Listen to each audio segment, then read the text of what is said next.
السلام عليكم ورحمة الله أخواتي، نتمنى إن شاء الله تكونوا كلكم بخير وعلى خير، ويلقاكم هذا الفيديو وانتم إن شاء الله في أحسن الأحوال وبصحة جيدة. اليوم إن شاء الله غنشارك معكم واحد الكيك ديال الحامض اللي كيجي جد رائع، والمقادير تقريبا كيكونوا عندنا في الدار. بالنسبه للمقادير ديال هذا الكيك غادي نحتاج اول حاجه الدقيق. عندي هنا 200 غرام ديال الدقيق، وغنحتاج 200 غرام ديال سكر سنيده. عندي هنا 5 الحبات ديال البيض، 50 غرام ديال النشا، حبه ديال الحامض، 2 معالق صغار ديال الخماره الكيماويه، عندي رشه الملحه، و250 غرام ديال الزبده على حراره المطبخ. بالنسبه للزبده والبيض، بالنسبه للبيض اللي ما كانش عندكم في المطبخ او في الغرفه على حراره الغرفه، كديروه في شويه الماء دافي وكتخليوه بعض الدقائق حتى كيدفى وكتخدموا به.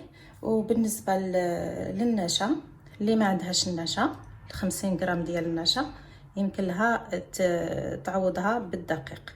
يعني في عوض ما ديري 250 غرام كديري عفوا في عوض ما ديري 200 غرام ديال الدقيق غديري 250 غرام ديال الدقيق. وهادو هما المقادير. غندوز ان شاء الله لطريقه التحضير. ودابا غادي نخدم الزبده ديالي. هنا عندي 250 غرام ديال الزبده على حراره المطبخ، غادي نطربها مزيان حتى كترجع لي على شكل كريمه.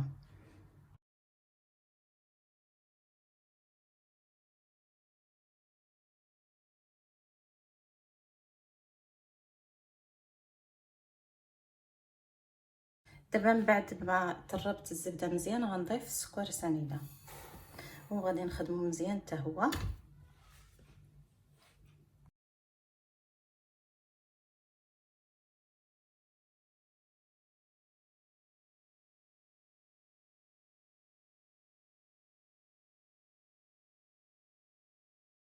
دابا هنا كناخذ الحامض وكنحيد له القشره الفوقانيه بلا ما نوصل للقشره البيضاء، حيت كتكون مره.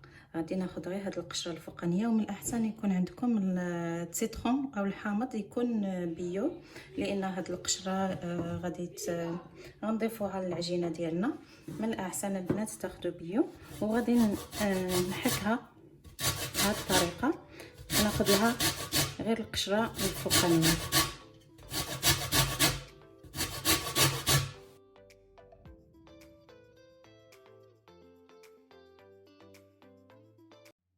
دابا كناخذ هاد القشره وكنضيفها للخليط ديال السكر والزبده.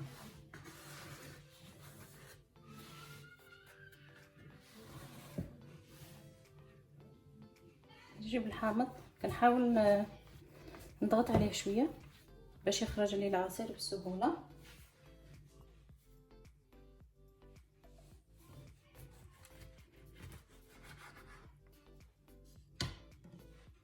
كنوضع السيترون ديالي هنايا وكنضغط عليه.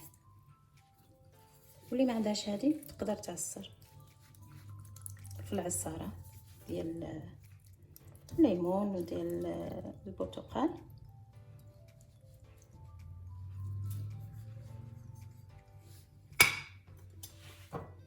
كنجيب الثاني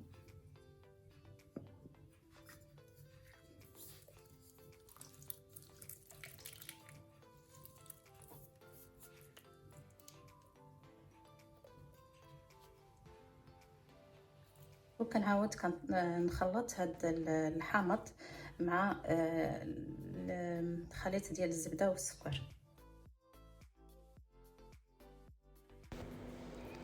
وهنايا غادي نخلط النواشف اللي تبقاو ليا. غنضيف الملحه للدقيق والخماره الكيماويه و 50 غرام ديال النشا. غادي نخلطهم مزيان، وغادي نبقى كنضيف المقادير الدقيق والبيض. غادي نبقى كنضيفو بالتدريج، يعني كديروا شويه ديال البيض وكتضيفوا الدقيق كتخلطوا مزيان وكتعاودوا حتى كتساليو الكميه اللي عندكم.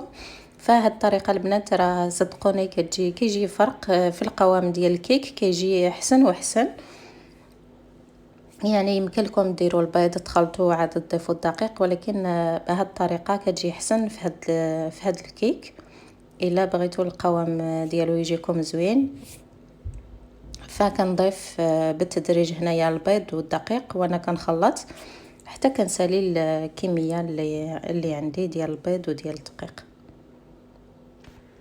صافي البنات، هنايا غادي نخلط مزيان، غنضيف باقي البيض اللي تبقى ليا والدقيق، وغادي نطرب مزيان، وغادي تكون عندي العجينه ديالي واجده. من بعد ما كتوجد العجينه كنجيب واحد المول، كندهنو بالزبده، وكنفرش له ورق الطبخ من بعد ما قطعته على الحجم ديال المول كما كتلاحظوا. صافي كندخلو بهذه الطريقه، والزبده راه كتشد لينا الورق ديال المطبخ. هنايا كنضيف العجينه ديالي، كنوزعها في المول، وماشي ضروريه البنات يكون المول بحال هكا، يمكن لكم تستعملوا المول اللي عندكم، غير هو يكون القياس ديالو 25 حتى 26 سنتيم.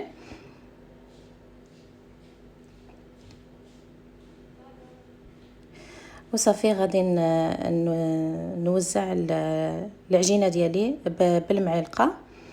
وهنايا الفرن عندي ساخن على 180 درجه، غندخلو للفرن للمده ديال 50 دقيقه، دائما على حسب الفرن ديالكم. كنقادو هنايا بالمعلقه، وكنحاول بحال اللي كنضربو كما لاحظتوا.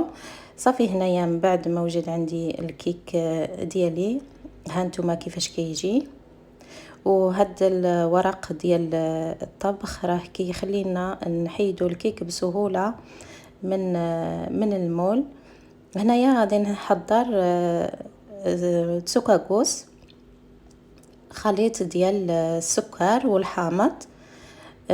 بالنسبه للسكر هنا عندي سكر كلاصي 150 غرام، وعندي عصير ديال الحامض. هنا البنات انا كنضيف في عصير ديال الحامض شويه بشويه حتى كنحصل على القوام اللي بغيت، ما خصوش يجي جاري وما خصوش يجي ثقيل، كيجي كريمي وشحال ما كان متمسك شحال ما كيشد لينا على الكيك. من الاحسن ما يجيناش جاري. فهنا بالنسبه ليا ها نتوما كيما كتلاحظوا القوام ديالو كيجي بحال هكا. خديت انا 150 غرام ديال السكر كلاصي مع 5 المعالق ونصف ديال عصير الليمون، وكنخلي الكيك حتى كيبرد. ضروري تخليوه حتى كيبرد، عاد كتضيفوا عليه هاد السكر كلاصوغ. كنفرغوا على الكيك ديالي وكنقادو بالمعلقه. هنا البنات انا غادي نخليه حتى كيبرد واحد نصف ساعه، غير على حراره المطبخ، غير في الكوزينه حتى كيبرد. كما كتلاحظوا راه كيبقى شاد، ما كيبقاش هي كيلصق، غير خليته غير واحد نصف ساعه. وكنزينو بالورق ديال النعناع وشرائح ديال الليمون. وهنايا غادي نقطع لكم واحد الطرف باش تشوفوه كيفاش كيجي من الداخل. راه كيجي واحد الكيك اللي غزال البنات، كيجي رائع، كيجي رطب من الداخل ومنعش، وفيه ديك الريحه ديال الحامض. نتمنى ان شاء الله تجربوه، راه غيعجبكم بزاف، وغادي تعاودوا ان شاء الله ديروه وتعاودوا.